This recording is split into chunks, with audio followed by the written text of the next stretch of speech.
Amerika Serikat berulang kali mengklaim sepakat berdamai dengan Iran. Media Amerika Serikat CNN menyebut bahwa klaim tersebut sudah dilontarkan sebanyak 39 kali.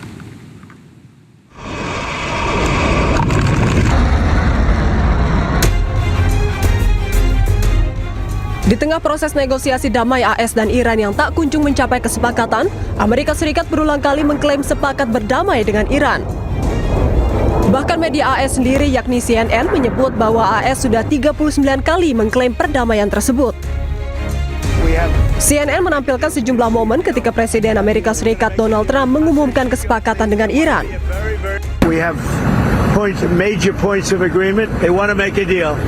And we are very willing to make a deal. Well, I think we're going to end it. I can't tell you for sure. When they want to make a deal so badly. You have no idea how badly they want to make a deal. They want to make a deal so badly. I do see a deal in Iran. We were very close to a deal. I think it's close to over here. I mean, I view it as very close to over. It's looking very good that we're going to make a deal with Iran. And it's going to be a good deal. This process should go very quickly. We're going to end that war very quickly. They want to make a deal so badly. We think we're close to a deal, and that's okay. We're in the final throes of what will be a very, very good deal. Today makes 39 times that he has said something like that. Padahal pemerintah Iran secara resmi menegaskan bahwa Iran sama sekali belum mengambil keputusan final mengenai kesepakatan dengan Amerika Serikat. Jubir Kementerian Luar Negeri Iran, Ismail Baghaei, menyatakan bahwa proses damai masih jauh dari kata selesai.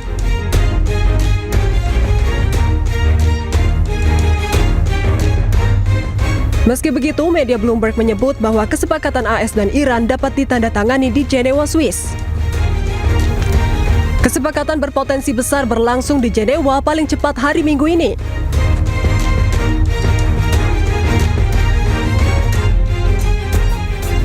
Teks draft perjanjian dilaporkan berisi sejumlah ketentuan termasuk jangka waktu untuk membuka kembali Selat Hormuz dan pelepasan aset Iran yang dibekukan.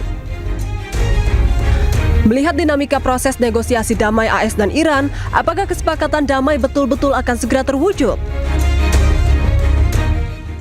Ya, dan untuk membahasnya lebih jauh, kami terhubung dengan analis senior Indo-Pacific Strategic Intelligence Fauzia Cempaka Timur. Assalamualaikum, selamat malam, Mbak Cempaka.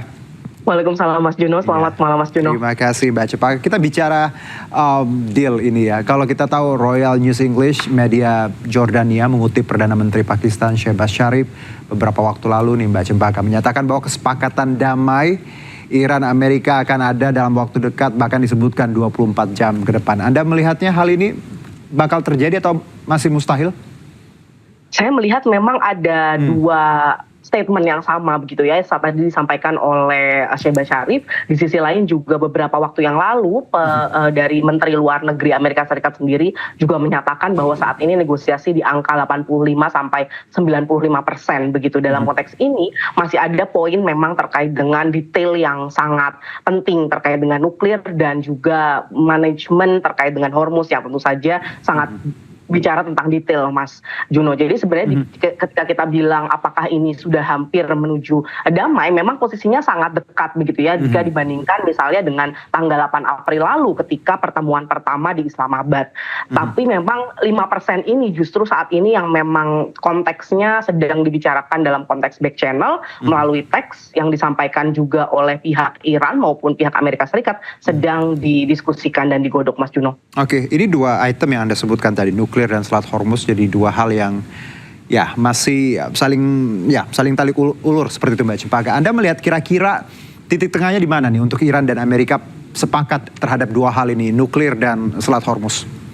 Ada dua pendekatan yang tentu kita bisa lihat. Pertama terkait dengan Selat Hormuz, memang yang diinginkan oleh Amerika Serikat adalah bahwa flow atau jumlah yang melewati Selat Hormuz ini kembali ke normal sebelum attack tanggal 28 Februari. Dalam konteks ini juga Iran dan tidak diperbolehkan memberikan fee begitu ya untuk kapal-kapal yang lewat. Namun tentu saja jika menarik pada hukum internasional boleh jika misalnya dalam konteks misalnya Iran memberikan layanan atau bantuan misalnya untuk mengangkat atau menemukan kembali misalnya ranjau-ranjau laut yang memang sempat ada di laut atau di Selat Hormuz misalnya. Ini diperbolehkan Mas oleh hukum internasional, tapi memang fee itu tidak boleh begitu. Nah, dalam konteks ini manajemen jalan tengah yang terkait dengan Selat Hormuz bisa dicapai.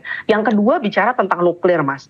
Kalau bicara tentang nuklir ada titik khusus goal yang akan bisa atau akan mau diambil oleh Trump adalah tentu saja jika kesepakatan terkait dengan nuklir ini lebih baik dari JCPOA yang telah disepakati oleh Obama pada tahun 2015 lalu begitu. Nah, salah satu poin yang saya lihat terkait dengan Obama adalah yang pertama terkait dengan sunset clause. Sunset clause ini adalah poin periode penghentian pengayaan uranium yang dimiliki oleh Iran begitu dalam konteks JCPOA ini 10 tahun. Nah, yang diinginkan oleh Trump adalah tentu saja lebih baik daripada 10 tahun ini. Saat ini angkanya masih di angka 20 tahun di mana 20 tahun diharapkan atau diminta Iran ini tidak boleh melakukan pengayaan uranium sama sekali, bahkan tidak boleh mengembangkan infrastruktur dan lain sebagainya. Namun Iran tentu saja tidak mau begitu ya Mas ya untuk angka 20 tahun ini.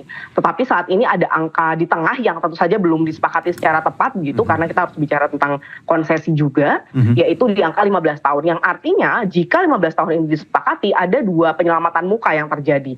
Bagi Iran ini winning karena memang angkanya tidak terlalu tinggi begitu. Bagi Amerika Serikat ini juga winning karena di atas JCPOA milik Obama dan di sisi lain juga selama setidaknya kepemimpinan Trump ini Iran dipercaya tidak akan membangun kekuatan nuklirnya setidaknya. Jadi ini saya lihat garis-garis tengah antara Hormuz dan juga isu nuklir, Mas Juno. Jadi dari penjabaran Anda tadi bahwa angkanya cukup tinggi ya untuk kali ini ya, bahwa indeks perdamaiannya itu menuju hampir 100%. Tapi Mbak Cempaka, ketika kita melihat tadi nuklir dan juga Selat Hormuz, apa ganjalan terbesar menurut Anda dari dua item ini? Atau ada hal lain yang membuat sebenarnya Washington dan Teheran ini, kalau kita lihat sekarang keadaannya, walaupun ada perundingan, masih saling serang? Iya, betul sekali Mas. Jadi memang kalau kita lihat dari awal perang ini, kita selalu seringkali lupa bahwa perang ini bukan hanya tentang Amerika Serikat dan Iran. Ada third party atau pihak ketiga yaitu Israel. Nah, kita juga dengar tadi bahwa Shehbaz Sharif juga menyatakan bahwa tanpa menyebut nama atau negara atau pihak tertentu bahwa sabotase bisa terjadi begitu. Dan saya rasa ini bukan tidak beralasan begitu ya, karena pengingat atau ingatan yang sama, peringatan yang sama juga datang dari setidaknya dari Menteri Luar Negeri Iran Arakci yang bahkan secara eksplisit begitu ya menyatakan bahwa rezim Zionis ini akan berusaha untuk mencari dalih begitu ya untuk menggagalkan 95% pun yang sudah akan dicapai oleh Iran dan Amerika Serikat. Yang kedua juga Direktur Intelijen Nasional Turki Ibrahim Kalin juga menyatakan di beberapa KTT bahwa setiap inisiasi negosiasi, karena Turki juga bagian yang menjadi mediator begitu ya Mas selain Pakistan, itu setiap negosiasi inisiatif yang sedang dilakukan oleh Iran dan Amerika Serikat ini seringkali akan jika tidak menguntungkan Israel atau tidak sesuai dengan visi Israel maka akan disabotase begitu. Dan hal yang sama bahkan disampaikan juga oleh mantan Direktur Counter Terrorism dari Amerika Serikat Joe Ken yang sudah tidak menjabat lagi bilang bahwa Israel memang memiliki rekam jejak, punya kredensial yang kurang baik begitu ya, ketika dia menargetkan sebuah proses perundingan dan memiliki pola-pola untuk melancarkan serangan strategis yang tepat ketika kesepakatan damai itu akan tercapai. Jadi memang sudah ada presiden begitu Mas, bukan tanpa alasan yang jelas pihak-pihak tersebut, aktor-aktor tersebut menyatakan hal demikian. Karena Zionis will still remains as Zionis ya Mbak ya, as they always do. Betul Mas Juno. Itu yang harus kita lihat garis bawah. Nah, kalau ganjalannya Zionis ini, Mbak, apakah kali ini Amerika, walaupun kita tahu ya beberapa kali hubungan Tel Aviv dan Washington juga beberapa waktu ini agak-agak beda pendapat gitu. Apakah menurut Anda Amerika kali ini berani untuk mengambil sikap tanpa mempertimbangkan insight dari Tel Aviv? Kalau saya lihat Mas, memang ada ketergantungan yang sangat tinggi dari Israel terhadap Amerika Serikat. Jadi ketergantungan ini bahkan saya bisa bilang absolut begitu. Yang intinya adalah sebenarnya jika Amerika Serikat sendiri berani untuk tidak memperhatikan atau sideline gitu ya bahasanya. Jadi meminggirkan sedikit kepentingan yang dimiliki Israel dan mempertimbangkan lebih banyak terkait domestik Amerika Serikat sendiri, maka sebenarnya ini bisa tercapai perdamaiannya begitu, Mas. Karena kita juga bisa melihat beberapa laporan yang kita lihat beberapa waktu terakhir begitu ya, Trump memperingatkan Netanyahu untuk menerima apapun yang saat ini sedang dinegosiasikan Washington begitu, yang menunjukkan bahwa sebenarnya Trump tentu memiliki independensi begitu, sehingga tidak terikat atau bahkan terdorong pada kepentingan harusnya Israel seperti itu. Untuk mengeskalasi, betul Mas. Kalau saya lihat di sisi lain juga ada dua hal, Mas, yang setidaknya dari sisi Zionis Israel yang memang akan bisa membuat perdamaian ini terwujud. Yang pertama adalah kita lihat bagaimana terjadi kelelahan perang dari domestik Israel sendiri. Karena meskipun Amerika Serikat saat ini berperang dengan Iran begitu ya, dari Zionis Israel sendiri berperang di 3 front, Mas, yaitu di Iran, di Gaza, dan juga di Lebanon. Nah, ini tentu bukan hal yang mudah untuk membuka 3 front dalam waktu sekaligus untuk militer manapun, begitu ya. Nah, dalam konteks ini tentu akan sebenarnya bisa dimanfaatkan untuk mencapai perdamaian dan mengurangi ketergantungan atau bahkan upaya-upaya sabotase dari Zionis Israel, Mas. Baik, Mbak Cempaka, kita akan lanjutkan tapi kita jeda terlebih dahulu karena tadi Anda menyebutkan Gaza dan Lebanon, ini 2 item yang juga saya ingin tanyakan sebenarnya bagaimana korelasinya nanti mappingnya, kira-kira Iran kan juga concernnya di 2 hal ini, tapi nanti kita lanjutkan ya Mbak ya. Dan pemirsa, kami akan jeda terlebih dahulu, tetap bersama kami di Breaking News.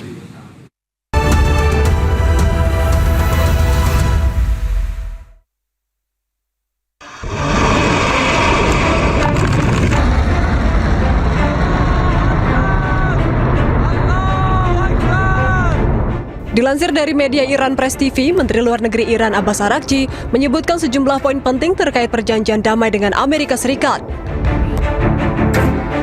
Namun di tengah upaya damai tersebut, Araghchi menuding Israel menentang perjanjian dan menyabotase kesepakatan damai dengan AS.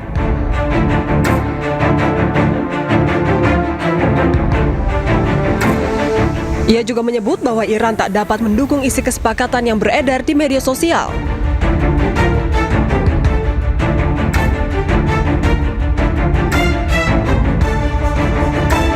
Selain itu, Araghchi menegaskan bahwa Amerika Serikat harus berhenti mengancam jika ingin mencapai kesepakatan damai.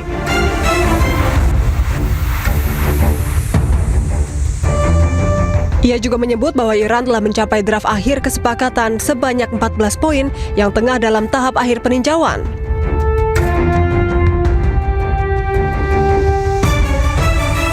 Terkait Selat Hormuz, Araghchi menegaskan bahwa tidak ada perairan internasional di Selat Hormuz.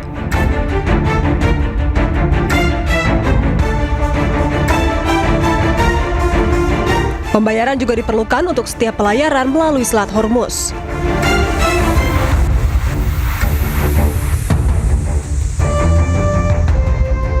Sementara itu, Ketua Parlemen sekaligus Kepala Negosiator Damai Iran Muhammad Ghalibaf juga ikut menegaskan bahwa teks final perjanjian damai Iran dan AS telah selesai. Kini, Pakistan tengah bekerja sama dengan kedua belah pihak untuk menyelesaikan langkah selanjutnya. Rencananya jika tidak ada aral melintang, perjanjian damai akan ditandatangani hari Minggu di Jenewa, Swiss.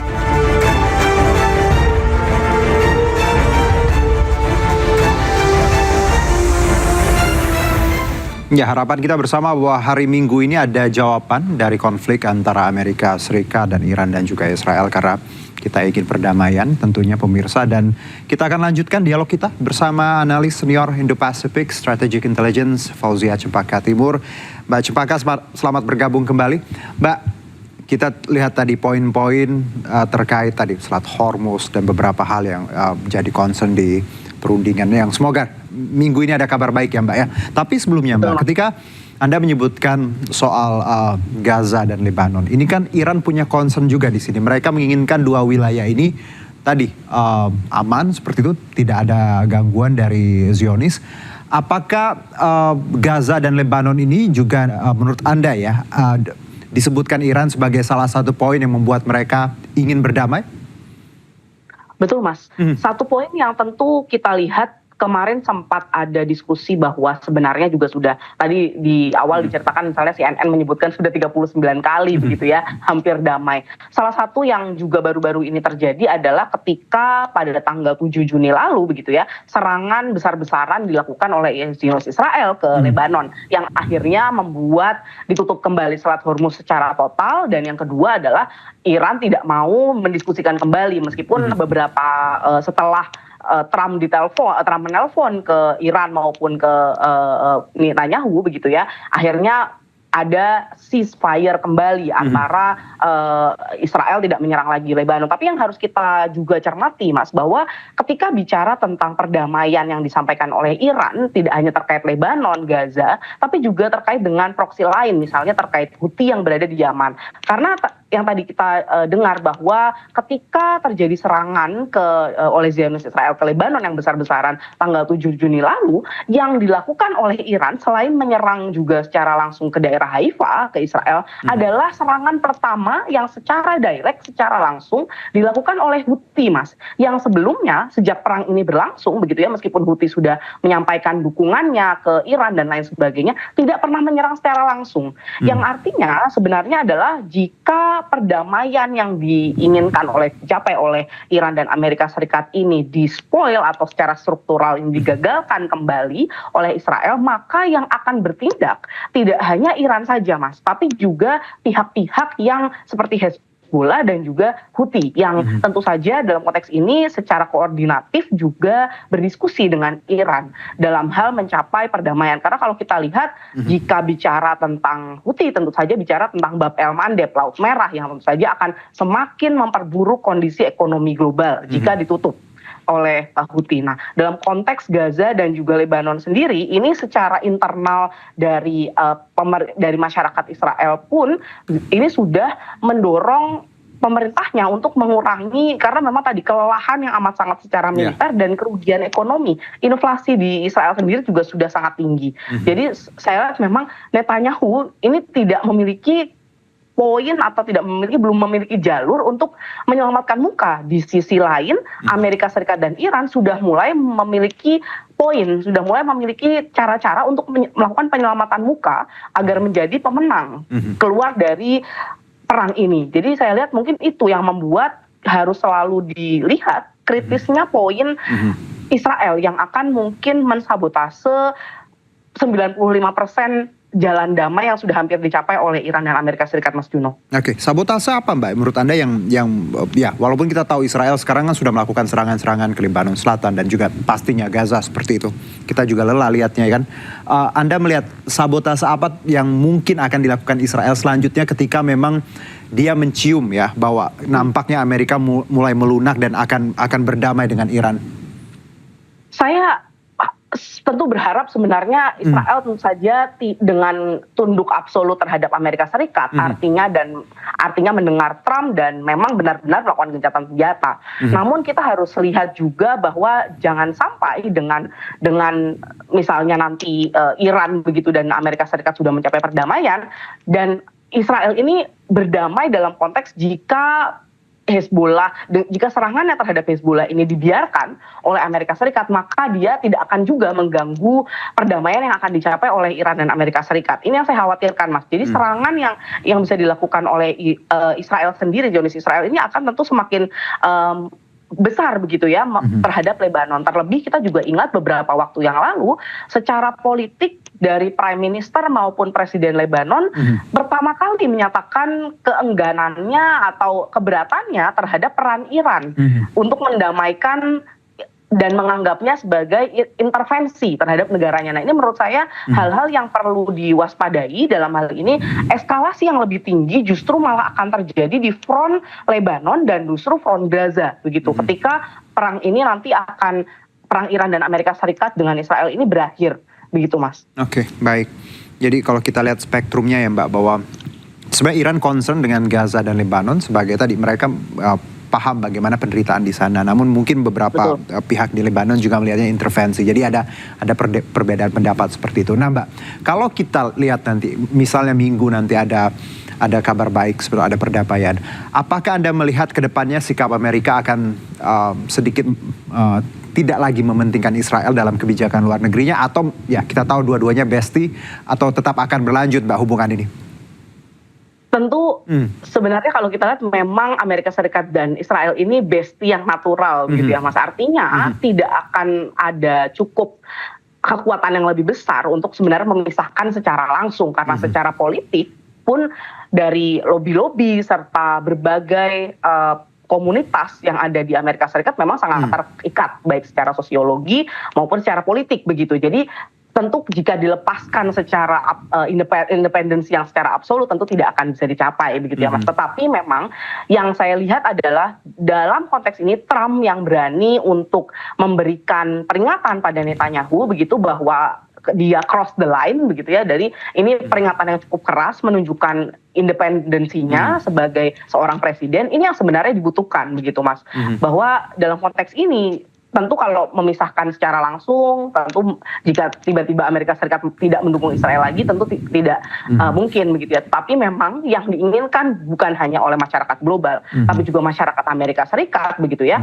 bahwa Amerika Serikat ini tidak lagi didikte atau bahkan terdorong, terbawa pada perang yang bukan untuk kepentingan domestik Amerika Serikat, tapi justru untuk kepentingan domestik negara lain, salah satunya Israel begitu Mas. Karena tadi Anda menyebutkan kalau bicara hubungan ya ini dua bestie yang secara natural ya by nature and habit mereka dibentuk akhirnya akrab. Satu mungkin Mbak Cempaka, ketika kita melihat bahwa ya ada tanda-tanda menuju perbaikan lah seperti itu ya Mbak ya. Apa yang bisa kita lakukan sebagai publik pada umumnya, karena kita tahu kita Indonesia sikapnya jelas, saya sebagai rakyat Indonesia Muslim, we know well what to do. Menurut Anda apa yang bisa kita push untuk di sini sebagai rakyat dan Muslim? Ada dua hal Mas menurut saya yang penting kita lakukan, dan mungkin tidak hanya sebagai Indonesia tapi juga sebagai masyarakat umum, masyarakat biasa. Yang pertama adalah meningkatkan resiliensi, karena kita tentu tahu bahwa dampak dari perang ini tidak hanya dirasakan oleh Iran dan Amerika Serikat saja atau Israel atau negara Timur Tengah, tapi memang secara global yang berdampak pada energi, ekonomi, dan memang natur atau sifat alami dari perang ini adalah memang cost imposition, yang artinya beban ini dibebankan tidak hanya pada pihak yang berperang begitu. Perang asimetris ini perang yang dibebankan pada seluruh negara, sehingga memang dampaknya kita tentu rasakan juga. Dan tentu saja resiliensi ini membutuhkan untuk menurunkan ego, menurunkan juga meningkatkan ketahanan, pain threshold begitu, yang memang dirasakan oleh seluruh dunia. Yang kedua adalah menurut saya terkait dengan memilih kembali, satu yang diingatkan oleh Shehbaz Sharif juga gitu ya, yaitu memilih informasi yang beredar begitu terkait dengan pemilihan terkait dengan tantangan terkait disinformasi, malinformasi, informasi salah, informasi yang sengaja dibuat salah, ini harus sangat tinggi begitu, terlebih sosial media, dan tentu saja memilih platform berita, memilih platform informasi yang dapat dipercaya seperti saat ini menonton iNews begitu, ini tentu platform yang bisa dipercaya dibandingkan hanya katanya dan ataupun akun-akun yang tidak dapat dipercaya kebenarannya. Jadi dua hal ini menurut saya adalah hal yang paling minimum bisa kita lakukan sebagai masyarakat biasa Mas Juno. Karena suara kita ini tidak hanya kita bicara soal Indonesia ya Mbak, tapi global economy ya itu juga berdampak, dan ini sudah terasa sama kita dari beberapa bulan terakhir. Satu mungkin Mbak Cempaka, kalau kita lihat tekanan publik Amerika sendiri, kita tahu November mereka ada early election seperti itu ya. Apakah memang Amerika dan Trump juga punya pertimbangan khusus soal ini, karena kita tahu it's all about politics somehow, right? Iya. Tentu itu pertimbangan yang sangat besar Mas, karena tidak hanya bicara tentang November ini gitu ya. November ini ada midterm election. Di sisi Israel mereka juga akan segera di bulan September ini, Agustus September menghadapi re-election juga Mas. Jadi ini dua-duanya ini menghadapi re-election, hanya Iran yang tidak dikejar waktu sebenarnya dalam konteks ini. Di sisi lain yang kedua adalah dalam konteks Amerika Serikat sendiri, kita tentu kemarin mendengar ada term yang disebut dengan New Wars Power Act Resolution begitu ya, yang artinya perang ini harus diakhiri sebelum 60 hari, atau jika tidak maka harus dipertanggungjawabkan di depan Kongres. Nah ini resolusinya sudah disetujui Mas oleh Kongres, yang artinya jika memang mau diresume lagi, jika mau dimulai lagi begitu ya, Trump harus siap mempertanggungjawabkannya di depan Kongres, yang artinya ini akan panjang. Ya. Artinya tidak hanya akan berdampak pada Trump saja di midterm election, tapi the whole Republican.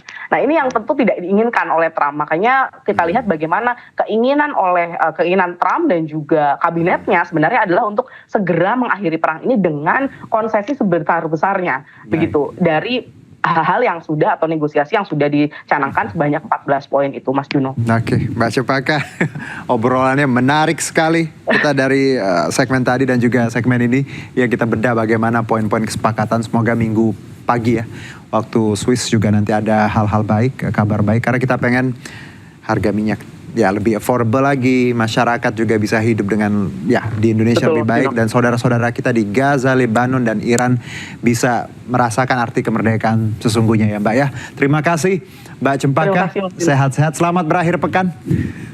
Dengan senang hati Mas Dino, selamat berakhir pekan, selamat malam. Selamat malam.